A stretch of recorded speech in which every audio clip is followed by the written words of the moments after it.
Welcome to the show. It's your girl Sarah right here on Relaxed Radio.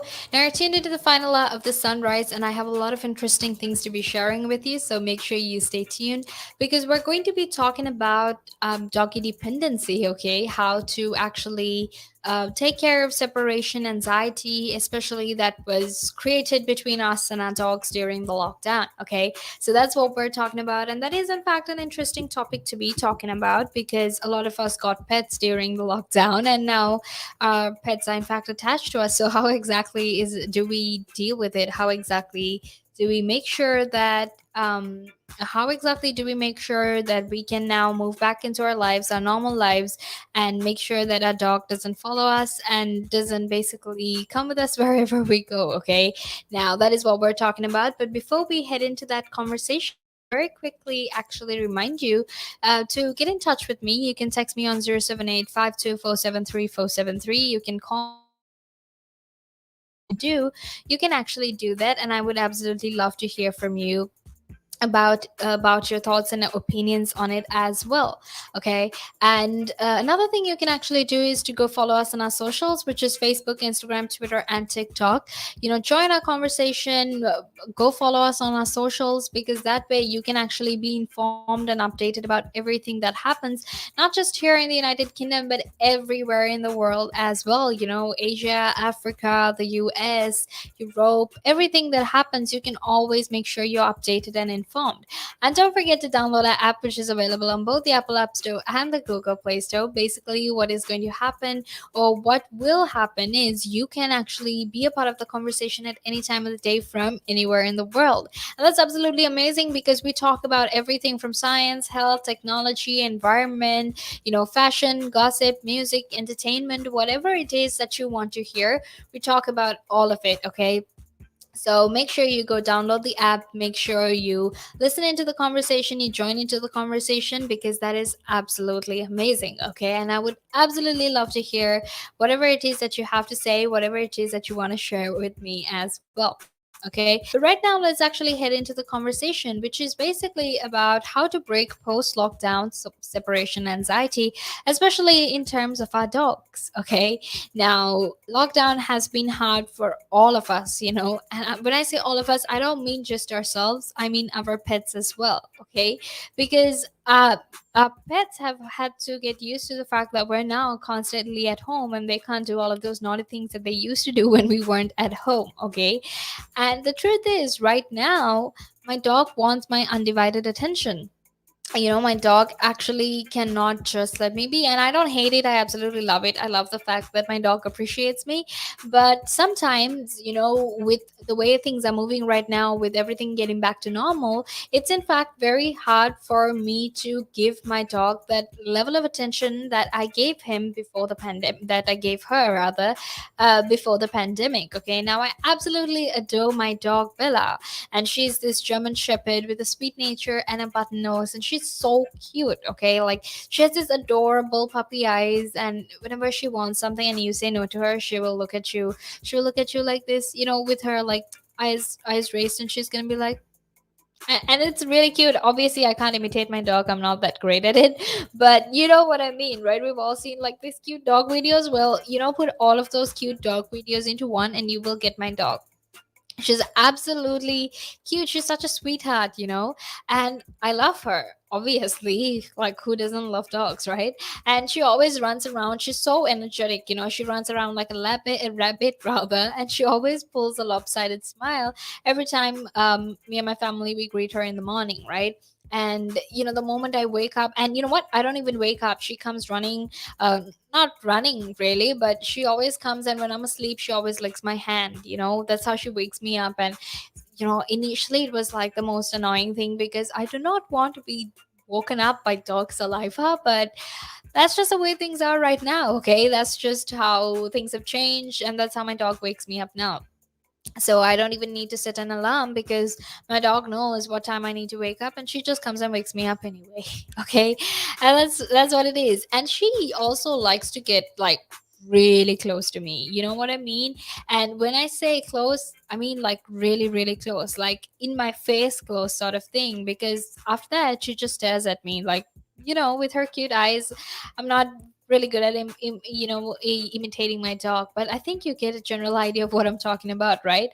She gets in my face close and she always like stares, right? And at times I also gaze into her moony eyes, her beautiful, brown moony eyes, and I wonder if she actually wants to suck out my soul, because that staring is sometimes so intense, right? She just intensely stares at me and she observes what I do, right? And you know what? I'm not complaining because I love the fact that at least my dog is giving me attention. Okay.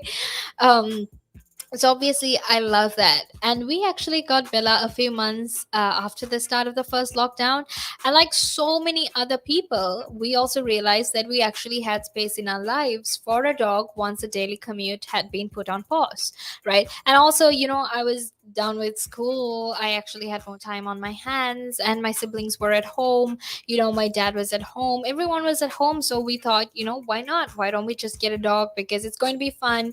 You can have a lot of bonding time with the family and your dog. Our dog is now a part of our family, but it's always fun to have a pet, right?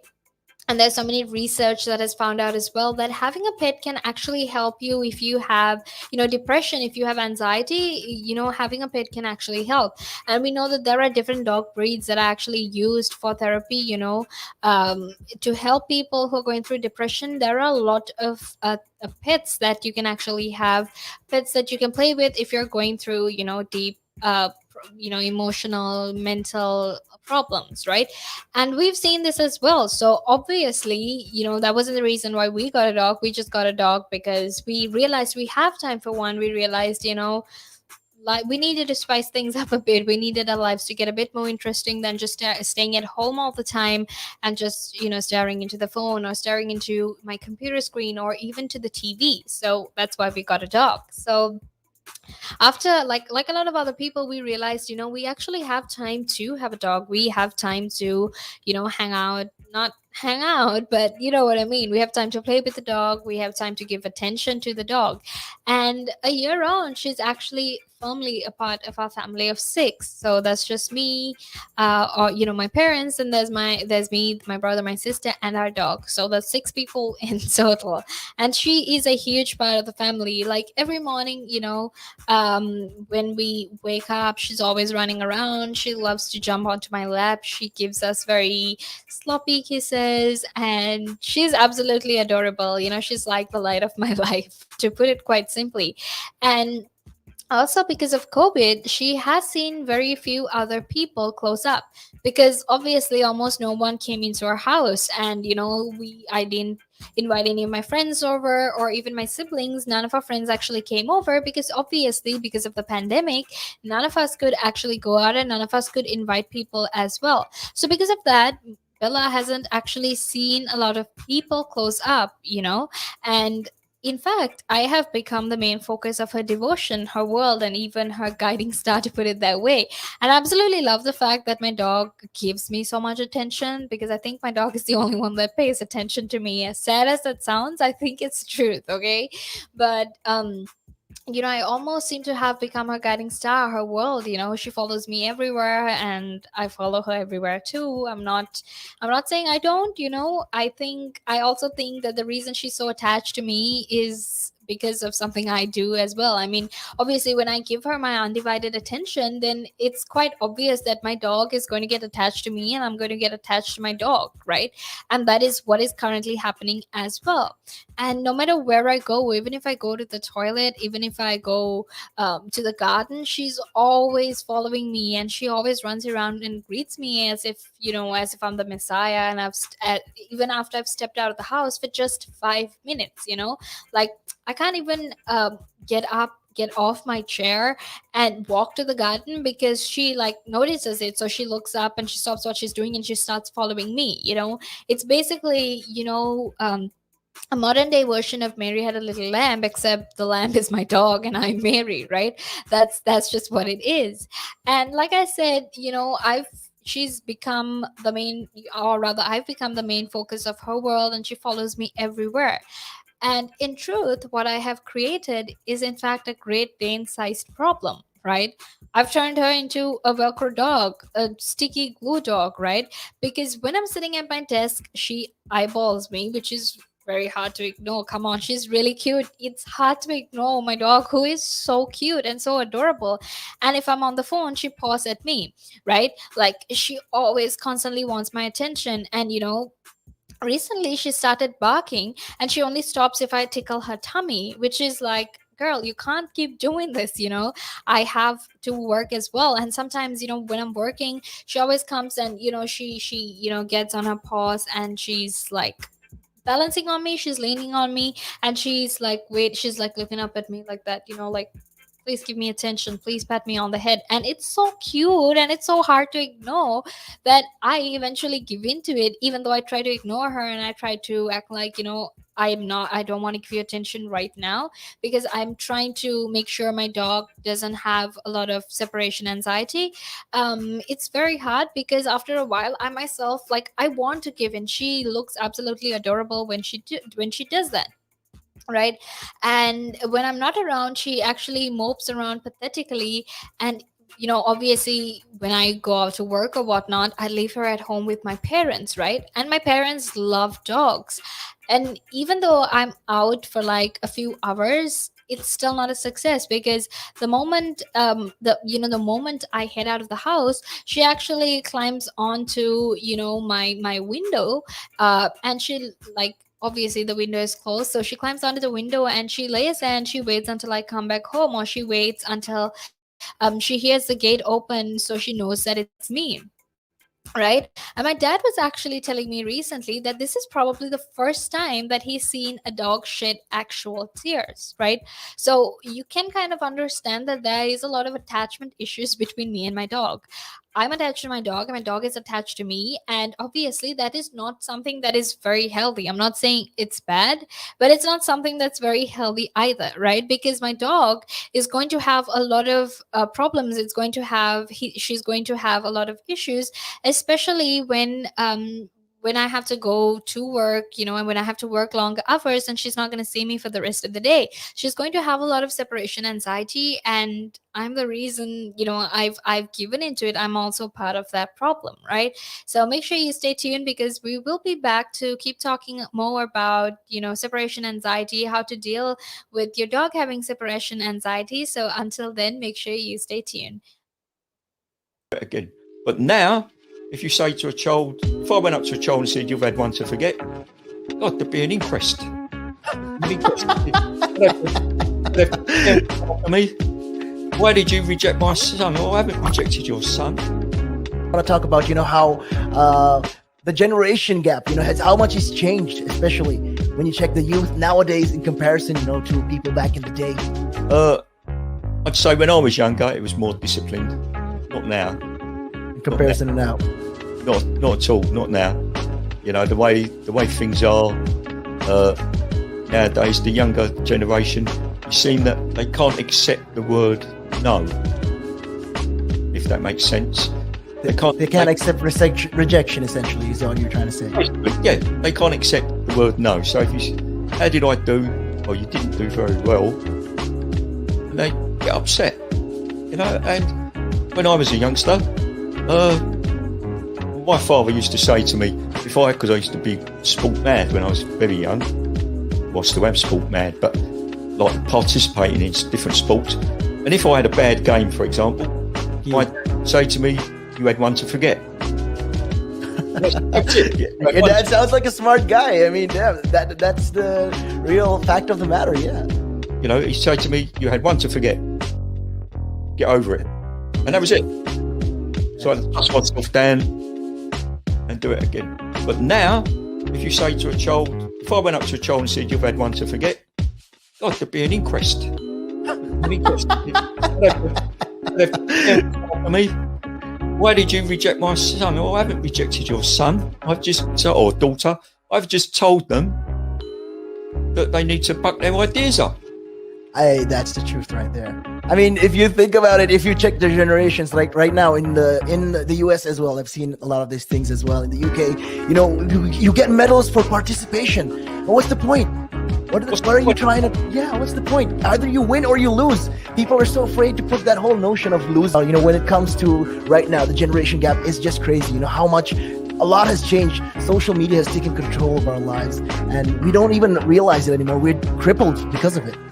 That's absolutely right, Nick. Because, as you said, nowadays it seems that you get rewarded for failure. For the life of me, Nick, I can't get my head around that. Perhaps I'm just getting old and morbid. I don't know. I just can't get my head around how you could be rewarded for failure.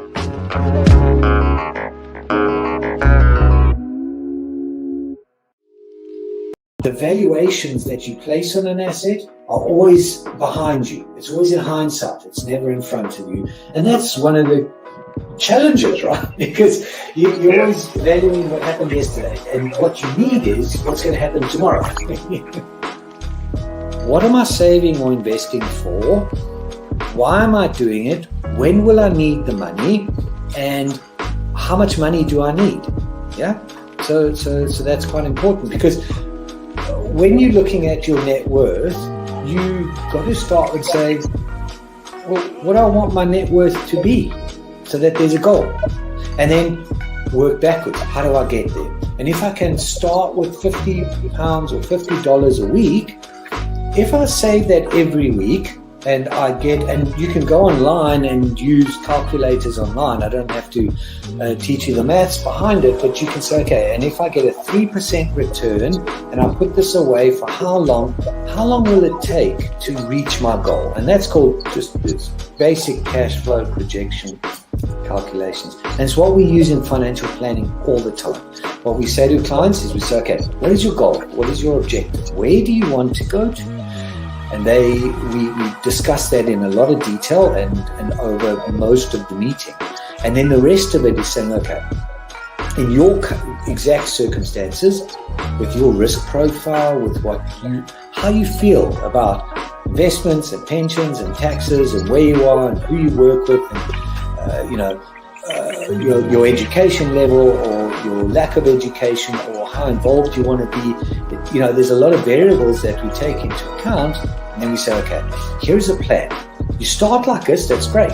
And then we review it all the time. And we say, okay, we need to increase it, we're on track, we're not, this is what is happening. Because remember, when you're dealing with assets, the valuations that you place on an asset are always behind you. It's always in hindsight. It's never in front of you. And that's one of the challenges, right? Because you're always valuing what happened yesterday, and what you need is what's going to happen tomorrow. So that's a struggle. Yeah. So there are strategies everywhere from £50 a week up to £100 million,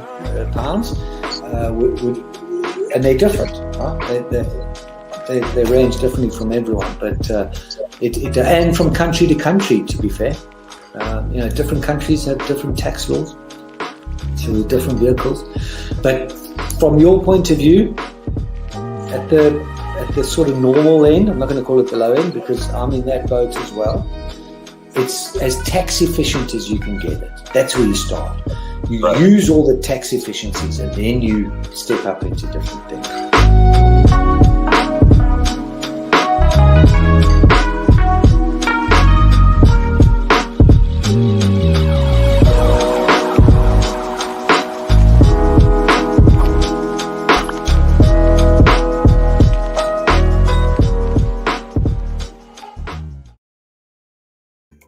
Welcome back to the show. It's your girl Sarah right here on Relaks Radio, and you're tuned into the final hour of the sunrise. Now, I'm very, very excited to be here because we're talking about a problem that a lot of us can, in fact, relate to, right? We're talking about doggy dependency and how there is this whole problem of post-lockdown separation anxiety, especially when it comes to our pets, right? So that's what we're talking about. And I was talking about my dog Bella earlier, and we were just talking about how she and we've gotten so attached.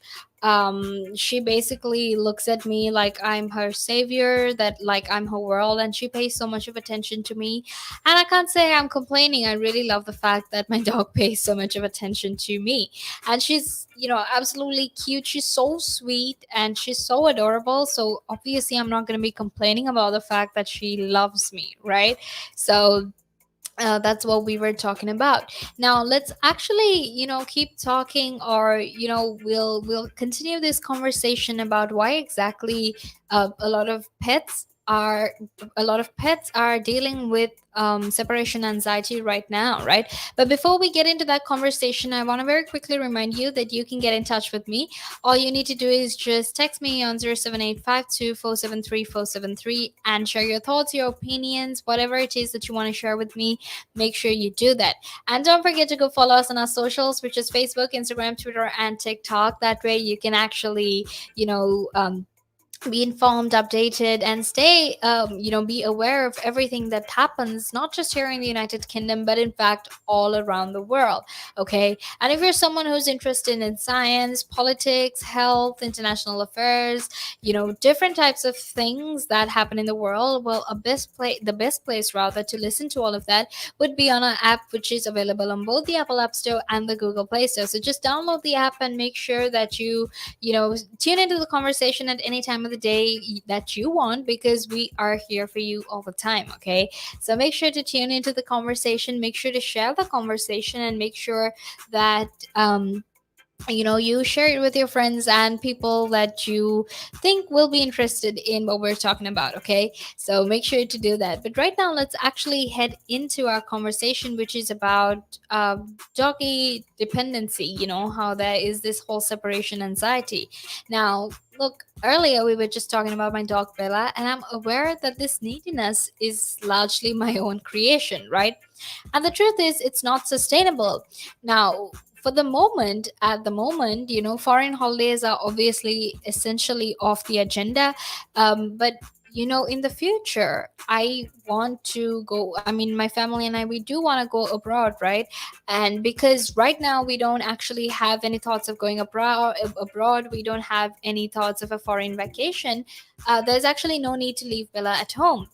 However, when we do go abroad in the next few years, the thought of leaving Bella actually makes me very sad, because it's little Bella with her teary eyes that makes me worry a lot about leaving her at home. And I know that this is largely this problem is largely my own creation. The fact that we gave her undivided attention, we gave her undivided time, and that's why she's so attached to us, is in fact my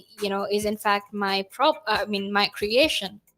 Right now, Louise Glazebrook, who's actually one of the country's leading dog therapists, said that she's come across this problem many times this year. Okay, so you and I were not the only ones whose pets have this sort of separation anxiety. There are in fact a lot of people throughout the country that have this problem, because a lot of them have been spending time with their pets, right? They've been spending all the time that they used to be at work with their pets now. And obviously, because we've been in lockdown for a while now, because we've been in this state of the pandemic for a really long time now, our dogs are in fact getting used to the fact that we're staying at home. Right. So lots of people are in fact worried about what will happen when they return to work or when they go away. And it's not just about the puppies and the new dogs. Even well established pets have gotten used to their owners being around nonstop.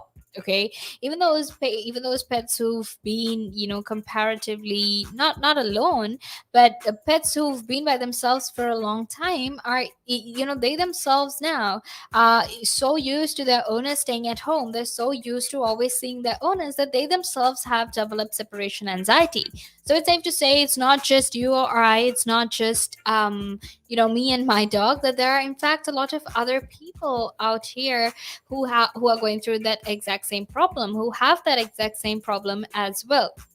Okay, because the truth is, we've all had takeaways rather than going to the restaurants, right? And we've had picnics rather than indoor parties, and we've watched Netflix rather than actually going to the cinema. So most of these things that we're doing right now are things that we have been doing at home. You would much rather cook a meal with your family than actually go out for dinner, because obviously at one point we weren't allowed to go out during the lockdown. So in instances like that, obviously you're going to be spending a lot of time with your family, you're going to be spending a lot of time at home.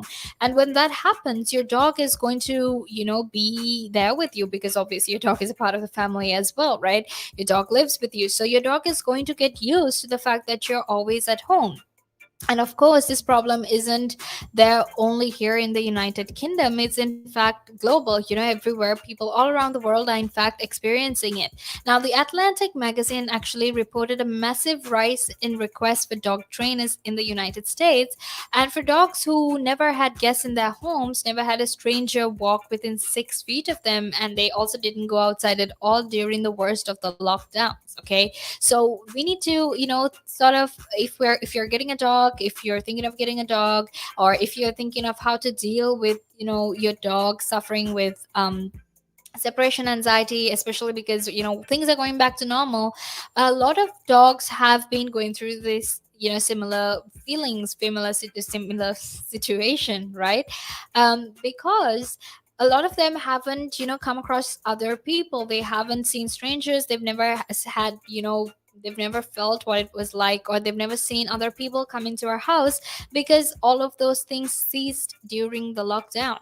And in a time like that, when all of these dogs are collectively struggling to sort of come to terms with the fact that, their owners are going back to their normal lives, they're not going to be seeing their owners the same way they used to, they're going to have a lot of separation anxiety, right? And that's just the way they feel. That's just how they process their emotions, right?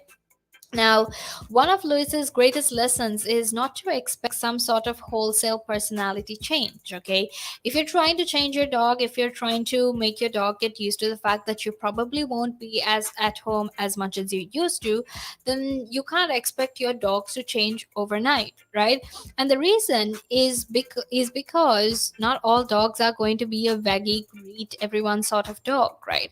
Some dogs are just going to bark at strangers. Bella, on the other hand, is absolutely friendly. She loves everyone. She doesn't bark at anyone, unless you don't give her attention. That's the only time she barks. And in instances like that, especially, one thing that our dogs will have to get used to is the fact that, now they will be seeing more people at home, right? More guests coming over and whatnot. And expecting your dog to change overnight, and expecting your dog to suddenly love every stranger that comes to your house, is not something that's actually going to work. Now, the reason it's not actually going to work is simply because of the fact, like I said, you can't expect dogs to change overnight. It doesn't happen like that. They're dogs after all, right?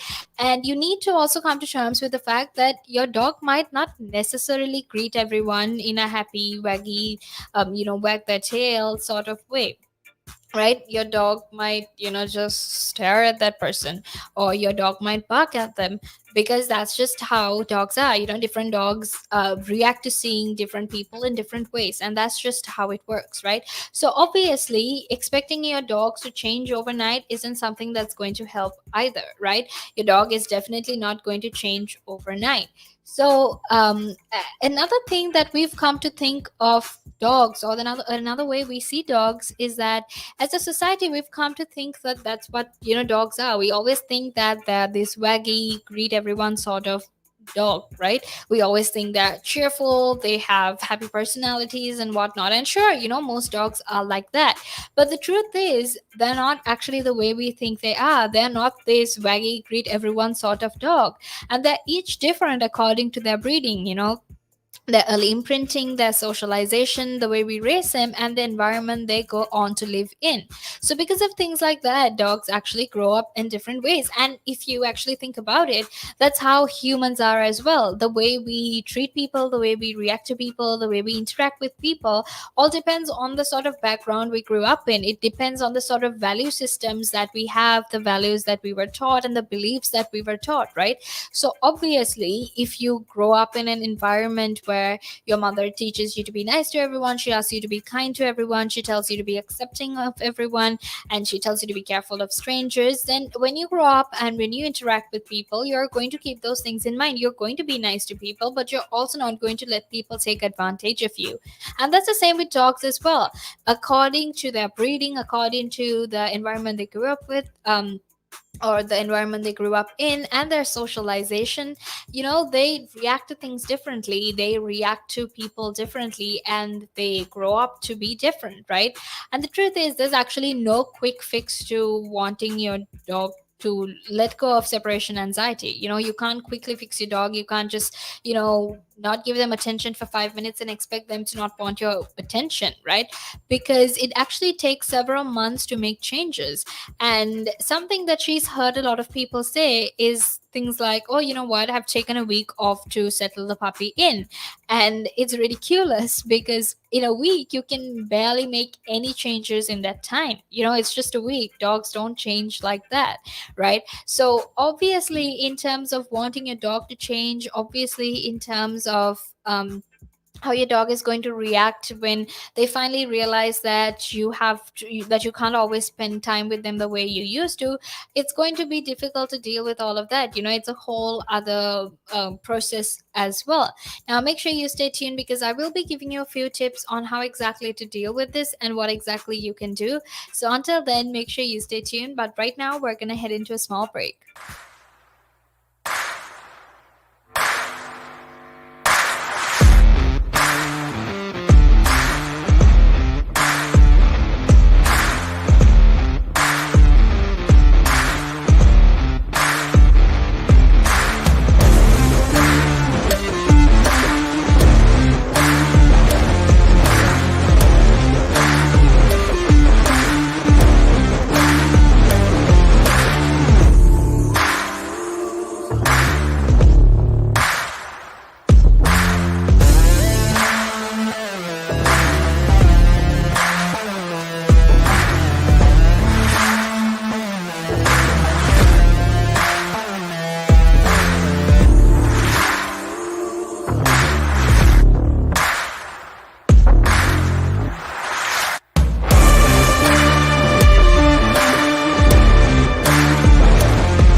Welcome back to the show. It's your girl Sarah right here on Relaxed Radio.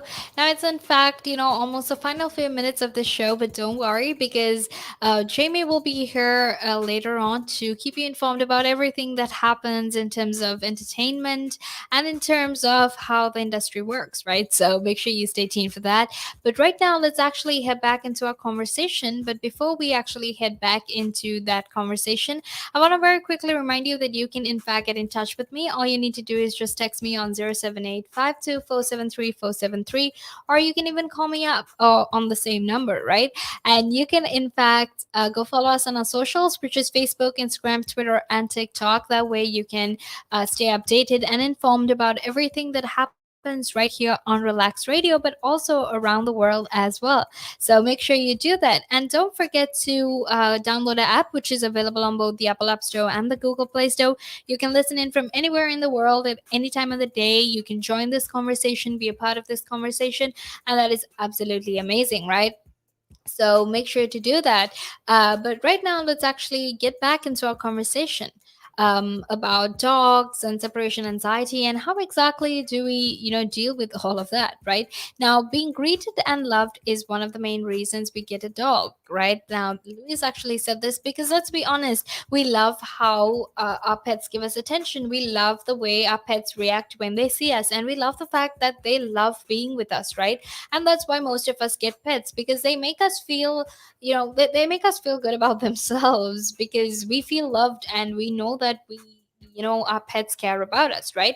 Now, in lockdown, many people have actually felt lonely, and dogs have helped enormously. But there's a huge difference between a dog being a companion versus a dog that is highly anxious and can't cope on their own. Now, if anything, what has happened is because we've spent so much of time with our pets, we've spent so much of time indoors, we have definitely spent all of that time with our pets, right? And because of that, it has actually resulted in our dogs being the latter of the categories, right? Which is basically a dog that is highly anxious and finds it hard to cope by themselves, right? So, what you actually need is a dog who can take themselves off happily and lie for an hour or two on their own, right? And that's just how it should be, because when there is this unhealthy attachment between you and your dog, that's actually going to affect your dog more than you, right? Because eventually, you're not going to be attached to your dog the same way they're attached to you, right? I mean, look, it's not like you can't live without your dog. I of course can't live without my dog, but what I mean to say is that when it comes to your dog, the way you're attached to your dog versus the way your dog is attached to you is completely different, right? I mean, my dog just loves to come behind me every time I step out of the house. Even if I'm moving from my room to the kitchen, my dog would follow me all the time. And the moment she, I don't know why I keep calling my dog he, but the moment she wants attention, the moment she, wants my attention when I'm doing something, she will just, like I said, she will get on her paws and she will lean towards me and she will give me like this cute look with her eyes. She makes these puppy dog eyes, and it makes it very hard for me to say no to her. Like, I cannot stop myself from patting her head, or just holding her, carrying her and holding her and getting all, you know um, making sure I touch her and rub her and whatnot, right? And that's just how dogs are. They're so cute. You find it so hard to say no to them. And that's just how I feel about my dog as well. I find it so hard to say no to my dog. And the thing is, when you're buying dogs in the middle of a pandemic, if you're adopting dogs in the middle of a pandemic, there are a few things you need to keep in mind, right? And also, if you're trying to, deal with the whole separation anxiety, if you're trying to teach your dog how to deal with the separation anxiety, you need to make sure that you find ways in which you can teach them to be by themselves, to teach them to cope by themselves without depending on you all the time. Okay, so that's very important. Now, for example, if you want to get a dog, and or say you have a dog, so for right now we'll talk about if you're buying or adopting a dog, right? For you to buy or adopt a dog, you need to make sure that you properly understand their background, their breeding, their genetics, how they work, the kind of environment they normally grow up in, and all of that. Because the breed you buy, the breed you adopt, is definitely going to play a role in whether your dog develops separation issues or not.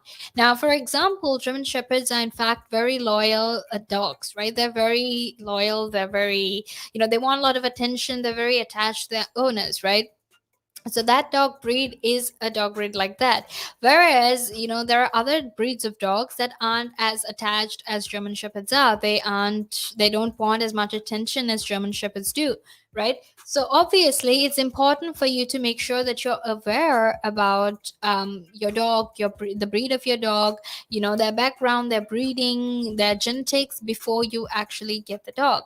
So, for example, the top three breeds that I'm seeing at the moment for this, not in any exact order, are in fact the Cavapoo, the Cockapoo, and the miniature short-haired Dachshund. Okay, um, these dogs are the dogs that you should definitely get if you if you get that you should get if you want to get pets during the pandemic, if you want to make sure that your pets don't have separation issues. So make sure that you properly look into your dog's breed, the genetics, what kind of background they're from, before you actually buy or adopt that dog, because if not, it's going to make life hard, not just for yourself but also for your dog as well, right? Because your dog is going to have those separation issues, they're going to have separation anxiety, and it's going to be very hard to get them adjusted to that, to learning to cope by themselves. Okay, now, simply shutting them in a crate or shutting the door on them will not magically make them the dog,